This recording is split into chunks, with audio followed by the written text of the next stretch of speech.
ലോകത്തോട് വിട പറയുമ്പോൾ അവസാനം പറഞ്ഞ വാക്കും അതാണ്, അസ്വലാ അസ്വലാ അസ്വലാ, നിസ്കരിക്കണേ നിസ്കരിക്കണേ നിസ്കരിക്കണേ സ്വല്ലല്ലാഹു അലൈഹി വസല്ലം. അതുകൊണ്ട് ഒരു എക്സാമിൻ്റെ പേര് പറഞ്ഞ് നിസ്കരിക്കാണ്ടിരിക്കരുത്. കല്യാണമുണ്ട്, പുതിയ മേക്കപ്പ് ഇട്ട് കഴിഞ്ഞാൽ എങ്ങനെ നിസ്കരിക്കുക? ജോലിക്ക് പോകുമ്പോൾ മേക്കപ്പ് ഇടുന്ന ഒരു പെണ്ണിനും ഒളു കൊടുക്കുമ്പോൾ മുഖം കഴുകാൻ പറ്റൂല. പറ്റുമോ? നെയിൽ പോളിഷ് ഇട്ട് പോയാൽ ഒളു കൊടുക്കാൻ പറ്റുമോ?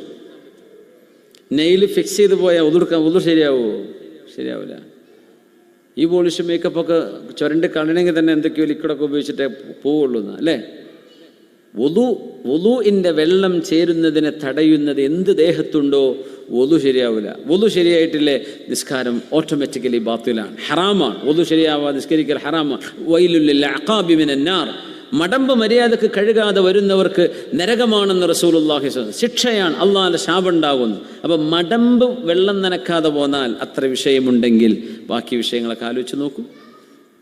അതുപോലെ മൈലാഞ്ചി സ്ക്രാച്ച് ചെയ്ത് കഴിഞ്ഞാൽ പോരുന്ന മൈലാഞ്ചി, സ്ക്രാച്ച് ചെയ്തിട്ട് പോരുക, പൊടിയായിട്ടാണ് പോരുക, നേരെ ഫെയ്ഡായി പോകും. പഴയ മൈലാഞ്ചികളൊക്കെ അങ്ങനെയാണ്, നാച്ചുറൽ നമ്മുടെ ഈ ഓർഗാനിക് മൈലാഞ്ചികളൊക്കെ ആ നിറങ്ങ് മങ്ങി മങ്ങി മങ്ങി അങ്ങ് ഇല്ലാണ്ടായി പോലെ. പക്ഷേ ഇപ്പോഴത്തെ കെമിക്കൽ പെട്ടെന്ന് 10 മിനിറ്റ് കൊണ്ട് 5 മിനിറ്റ് കൊണ്ട് ചോക്കും.